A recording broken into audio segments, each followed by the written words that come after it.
십자가로부터 은혜의 강물이 흘러넘치리라. 십자가로부터 은혜의 강물이 흘러 넘치리라. 아멘. 예수님의 십자가를 붙잡으십시오. 십자가 아래에서 주 안에 있는 나에게 딴 근심 있으랴. 십자가 밑에 나아가 내 짐을 풀었네.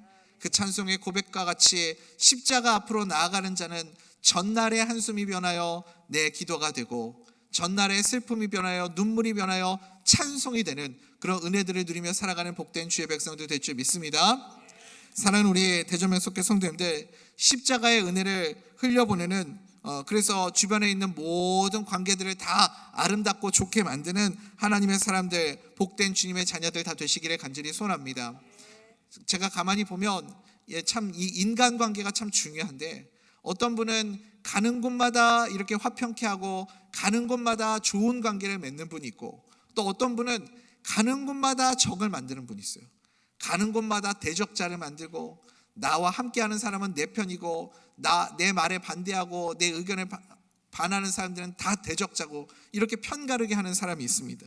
그러니까요, 우리가 신앙생활 하면서 정말 그리스도인의 중요한 덕목 중에 한 가지가 무엇인가? 인간관계를 잘 맺는 것입니다. 인간관계를 잘 맺는 것. 오늘 성경 말씀은 참 귀한 것이 무엇이냐면, 이 문제 많은 고린도 교회를 통해서, 고린도 교회 자체는 참 문제가 많고 탈도 많은 교회이지만 교회를 통해서 우리에게 주는 분명한 유익이 있습니다. 그것이 무엇이냐면, 오늘 말씀을 통해서 인간관계를 잘 맺는 법에 대해서 우리에게 말씀해 주시고 있는 거죠.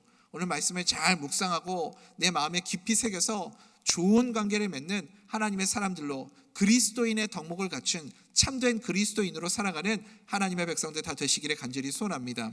인간관계는 일종의 밭과 같다고 그렇게 말씀드릴 수 있을 것 같습니다. 밭에 씨를 뿌려야 그래야 열매를 거두는 것 아닙니까? 아무것도 안 뿌렸는데 뭐 거둘 수 있는 것이 없겠죠. 그러니까 관계도 맺어야 열매를 맺을 수 있다는 것입니다. 관계 없이 살아갈 수 있나요? 우리가 이 세상을 살아가면서 관계를 맺지 않고 살아갈 수 있습니까? 아무런 관계를 맺지 않고 나 혼자 수도원에 들어가서 혼자 그렇게 지내면 아무 관계가 없잖아요. 그러면 전도도 없고 열매도 없고 아무것도 할 수 없는 그런 것이라는 거죠. 그래서요, 우리가 이 땅을 살아가면서 결국은 관계를 맺고 살아갈 수밖에 없습니다. 사실 우리 인생은요, 다 관계 속에 있는 것 아닙니까? 가족도 관계고, 부부도 관계고, 부모와 자녀와의 사이도 관계고, 모든 것이 관계죠. 하나님과의 관계, 가족과의 관계, 성도와의 관계, 그리고 세상과의 관계, 이런 모든 관계 속에서 우리는 살아갑니다. 그래서요, 가장 먼저는 하나님과의 관계가 있죠. 하나님과의 관계서부터 시작한다고 제가 말씀드렸잖아요. 10계명의 4계명이 이제 히브리인들의 관점에서는 4계명의 안식일을 기억하여 거룩히 지키라라는 이 계명이 제일 꼭대기였고, 그 다음에 1계명부터 3계명은 하나님과의 관계, 4계명부터 7계명까지는 사람과의 관계, 그 다음에 8계명부터 10계명까지는 사람과 대물과의 관계. 그래서 이 하나님과의 관계가 다 깨져버리면, 그러면 모든 관계도 다 무너져 버린다. 그것을 제가 지난 시간에 잠깐 말씀을 드렸는데, 여러분, 우리가 이 하나님과의 관계가 그래서 언제나 최우선이 되는 것이죠. 필립 얀시라는 사람이, 저랑 이름이 똑같은데 성씨가 얀시가 아니라 이름이 얀시예요. 필립 얀시라는 이런 사람이 책을 썼어요. 우리나라도 번역이 됐어요. 이 책 제목이 하나님 당신께 실망했습니다라는 책이 있습니다. 영어로는 원제가 Disappointment with God 이라는 그런 제목인데, 하나님 당신께 실망했습니다라는 그런 내용이에요. 하나님께 왜 실망했는가? 그리스도인들이 고난당할 때 하나님이 왜 침묵하시는가? 왜 선한 사람에게 고난이 오고 악한 사람에게 하나님이 벌하지 않으시는가? 이런 질문들을 가지고 이 저자가 이제 글을 써나가는 것이죠. 근데 사실은요, 우리가 이 인생을 살아가면서 늘 마음속에 가지고 살아가는 질문 중에 하나 아닙니까? 악한 사람들의 형통함을 바라보면서 하나님은 왜 저 사람들 벌 안 주시지? 그리고 저렇게 하나님 말씀 붙잡고 믿음으로 살아가려고 몸부림치는 인생 가운데는 하나님이 늘 고난을 주시고 아픔을 주시고 상처를 주시고, 왜 하나님은 우리를 도와주시지 않을까? 그러면서 하나님 당신께 실망했습니다. 뭐 이런 내용으로 이 책이 시작하는 건데요, 사실은 이 책을 가만히 읽다 보면 우리가 제목에 다 낚인 거예요. 저도 이 책을 제목만 읽고 이 필립 얀시라는 사람이 하나님 앞에서 진짜 제대로 한번 실망하고 낙심한 글을 쓰나 보다라고 생각을 했는데, 그게 아니고 사실은 내용이 무엇이냐면 실제로 우리 인생은 하나님의 은혜로 살아가는 자들이다라는 거예요. 하나님의 은혜를 받고 하나님의 은혜 없이는 살아갈 수 없는 자들이다, 그런 내용으로 가득 채워져 있습니다. 사실 하나님과 우리와의 관계는요, 이 수직적인 관계 아닙니까? 수직적인 관계이기 때문에 사실 우리가 하나님 앞에 좀 삐질 때도 있고 좀 실망할 때도 있고 조금 이렇게 하나님 앞에서 반항할 때도 좀 있지만, 하나님과의 나와의 그 관계 속에서 우리가 상처받거나 이런 경우는 흔치 않죠. 하나님 때문에 내가 상처받았어요, 이런 경우는 제가 그렇게 얘기하시는 분들 별로 많이 못 본 것 같습니다. 좀 실망했다, 좀 하나님한테 내가 좀 삐졌다, 뭐 이런 표현들은 하더라도요, 하나님께 상처받았다 이런 표현은 거의 안 씁니다. 왜냐하면 이 수직적인 관계이기 때문에. 우리가 주로 상처받고 관계 사이에서 힘들어하고 이렇게 아파하는 관계들은 대부분 수직적인 관계가 아니라 수평적인 관계, 사람과 사람 사이에서 일어나는 관계들 아닙니까? 그래서요, 우리가 오늘 이 사람과 사람 사이에서 이 생겨나는 관계들을 우리가 한번 생각해 보았으면 좋겠습니다. 상처받지 않고 관계를 잘 맺는 방법, 오늘 본문을 통해서 우리가 이것을 배울 수 있어야 됩니다. 조금 더 구체적으로 우리가 상처받지 않고 관계를 맺어야 할 자들이 누구인가? 크게 보면 두 가지죠. 누가 있습니까? 교회 안에 있는 사람들이 있고 교회 밖에 있는 사람들이 있고요. 그렇죠, 여러분? 그거 말고 또 있어요? 애매한 사람들도 있습니까? 가만히 보면 교회에 다니는 사람 같지도 않고 안 다니는 사람 같지도 않고 뭐 그런 관계도 있나요? 크게 보면 두 가지죠.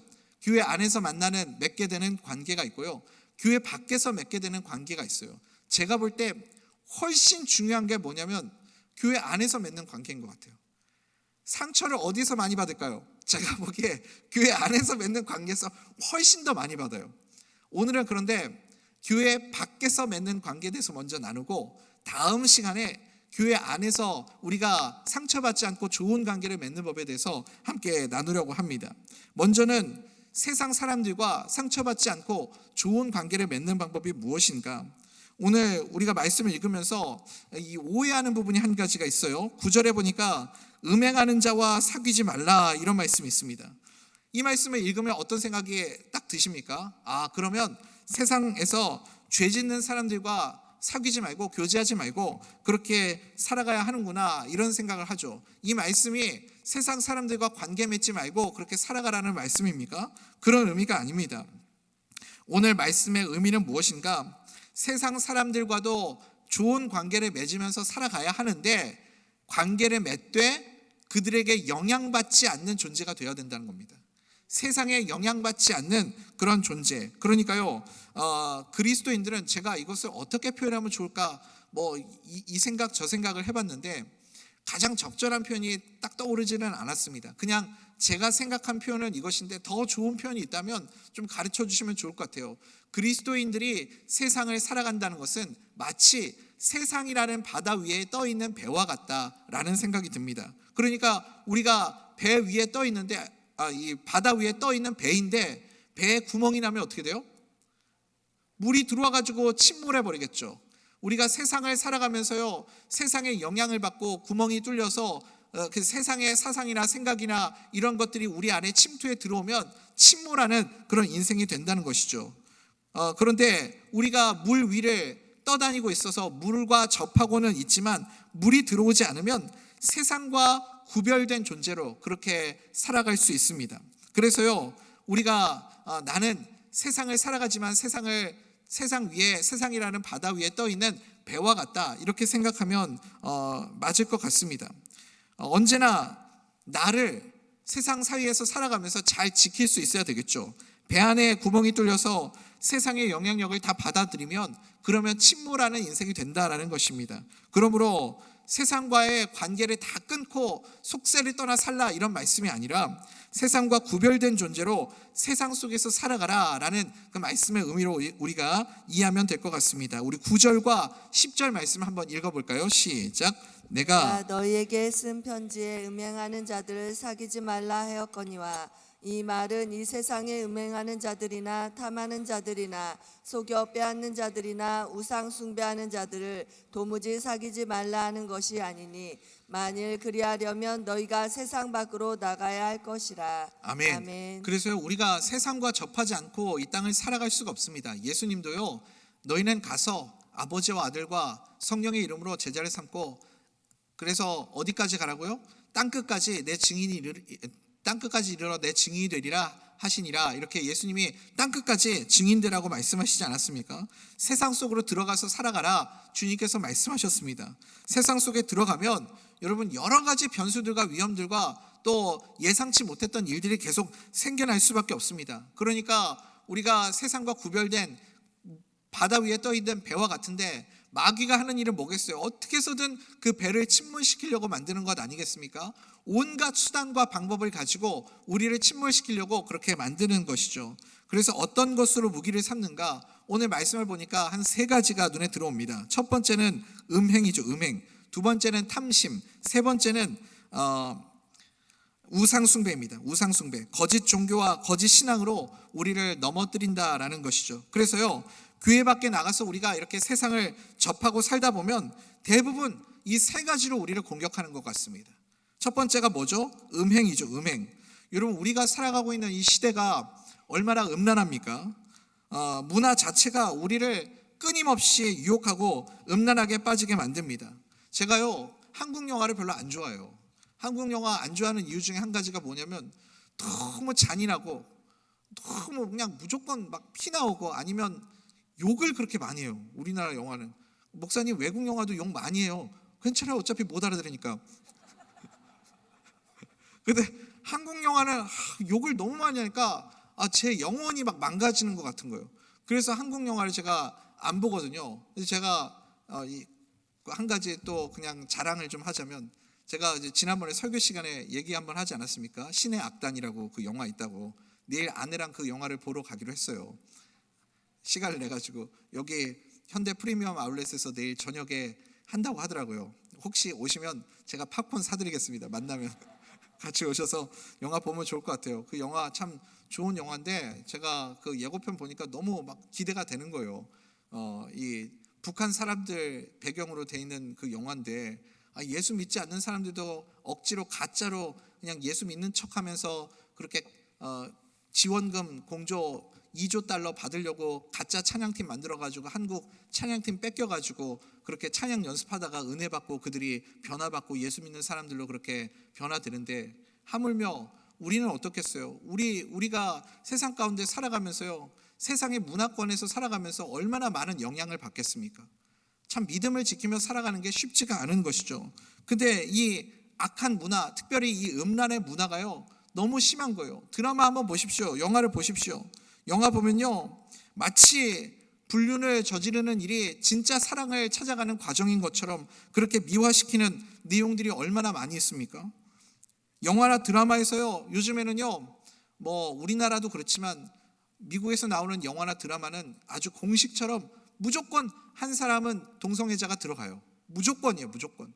이제는 동성애자가 포함이 되든지 아니면 동성애를 다루는 주제를 다루든지 뭐 이런 것들이 이제 그냥 너무 자연스럽게 우리 안으로 들어오기 시작하는 것이죠.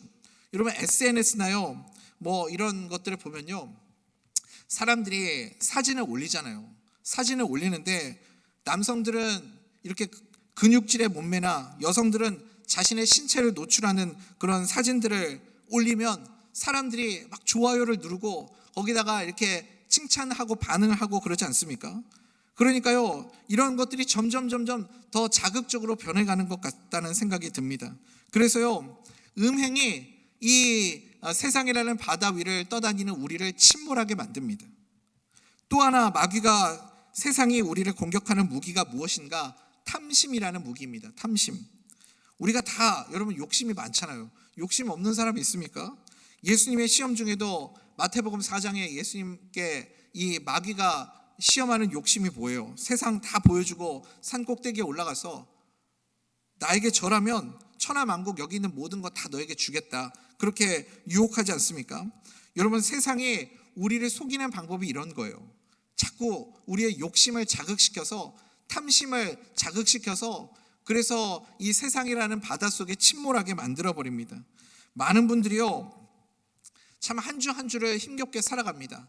탐심이 우리를 내려놓지 못하게 만들고 탐심이 우리가 신앙생활 하지 못하게 만드는 가장 큰 대적이 되는 것 같아요. 제가 이렇게 성도님들 만나서 교회 장기 결석하시는 분들 아니면 교회 못 오시는 분들 가서 이렇게 만나서 인사를 드리고 교회 한번 오세요. 이제 오셔야죠. 이야기를 하면 다들 그런 얘기 하세요. 내년에 해 바뀌면 갈게요. 근데 안 와요. 지금 2해가 바뀌었는데도 안 와요. 조금 다음 주에 갈게요. 조금 시간 지난 다음에 갈게요. 상황과 형편이 좋아지면 그 다음에 좀 내 상황이 넉넉해지면 그때 다시 교회 가겠습니다. 이렇게 말씀하시는 분들이 참 많습니다. 여러분 근데 제가 보면 그 한 번의 도전이 정말 힘들어요. 내가 지금 이렇게 열심히 달리면서 살아가고 있는데 이거 멈추면 죽을 것 같거든요. 이거 멈추고 달려가는 이 과정 가운데서 내가 멈추고 교회 나와서 예배하면 그러면 큰일이 날 것 같거든요. 그래서 멈추지를 못하는 겁니다. 어떤 분들은요, 그래서 이 고비만 지나가고 나면 그때 교회 오겠습니다. 삶이 조금 안정되면 넉넉해지면 좀 돈이 생기면 그때 교회 가겠습니다. 다 뭐예요? 여러분 조건을 말하잖아요. 조건. 근데 그 조건이 계속해서 마귀가 우리를 넘어뜨리는 방법이라는 것입니다. 여러분 우리가 세상 사람들과 접하는 삶을 살면서요, 구분된 자로 가장 먼저 해야 할 일이 무엇인지 아십니까? 하나님 앞에 먼저 나오는 것입니다. 하나님 앞에 먼저 나와서 예배하는 거예요. 하나님과의 관계가 탄탄하게 세워져야 그래야 세상 사람들과의 관계도 우리가 잘 맺을 수 있는 것 아니겠습니까? 내가 믿는 하나님이 누구이신지, 내 아버지가 누구이신지, 또 아버지가 나를 부르신 사명과 내가 이 땅을 살아가는 목적이 무엇인지를 분명히 알아야 그래야 우리가 세상 가운데서 방향을 가지고 그렇게 살아갈 수 있는 것이죠. 이 순서가 너무나도 중요합니다.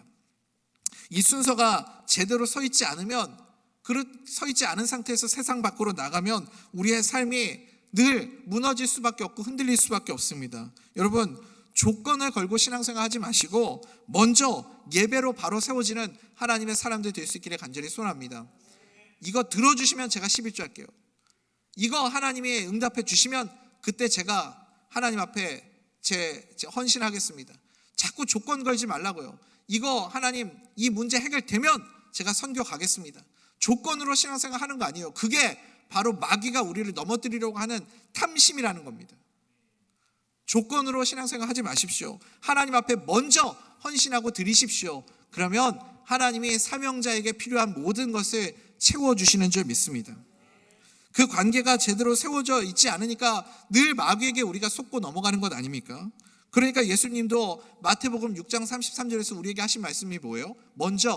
너희는 먼저 그의 나라와 그의 의를 구하라. 그리하면 그 다음에 뭐예요? 이 모든 것을 너희에게 더하시리라. 이게 무엇에 대한 말씀입니까? 우선순위잖아요.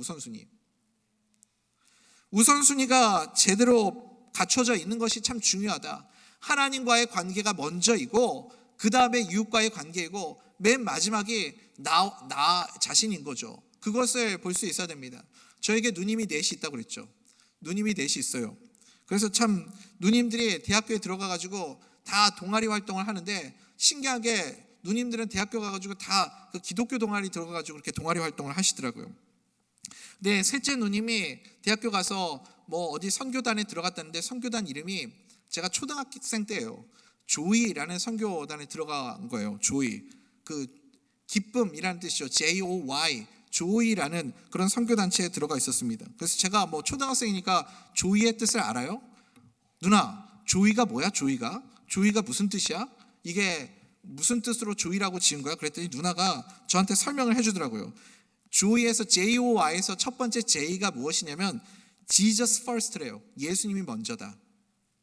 예수님이 먼저, 예수님과의 관계가 먼저고 그 다음에 Joy니까 O는 뭐냐면 other second, 다른 사람들과의 관계가 두 번째라는 겁니다. 마지막 Y, you third라는 거예요. 나 자신이 세 번째라는 겁니다. 그렇게 우선순위가 있대요. Jesus first, other second, you third. 이렇게 우선순위가 바로 세워져 있으면 기쁨이 오는 거래요. 그게 joy라는 뜻이라는 겁니다. 저는 그게 초등학생 때 들은 말인데 그게 아직도 기억이 나더라고요. 그러니까요, 이것도 우선순위에 대한 말씀 아닙니까?